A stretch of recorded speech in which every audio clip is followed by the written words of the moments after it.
Midi et quart sur France Info. Dans l'actualité, 150 chefs d'État pour un sommet historique. La COP21 vient de commencer au Bourget, près de Paris. 1 minute de silence à l'ouverture en hommage aux 130 victimes des attentats du 13 novembre. Ce qui est en cause à cette conférence, c'est la paix, a dit François Hollande, qui souhaite un accord universel et contraignant. Conséquence de cette grande réunion, des restrictions de circulation sont mises en place en Ile-de-France. Les habitants sont appelés à rester chez eux, mais la pagaille annoncée n'a pas eu lieu.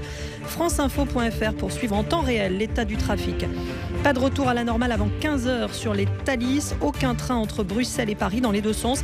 Vous pouvez échanger ou vous faire rembourser votre billet. Des Eurostar Londres-Bruxelles via Lille sont également annulés. Un acte de sabotage est à l'origine de l'interruption du trafic. La 31e campagne des Restos du Cœur, elle démarre aujourd'hui. 128 millions de repas vont être distribués jusqu'en mars. Environ 1 million de personnes vont en bénéficier.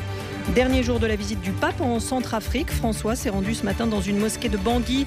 Chrétiens et musulmans sont frères, a-t-il dit. Le souverain pontife va ensuite célébrer une messe dans un stade devant 30 000 fidèles. Et puis Kobe Bryant, bientôt à la retraite, la star américaine du basket raccrochera à la fin de la saison. À 37 ans, il accumule les blessures. Bryant reste toutefois sélectionnable pour les JO 2016.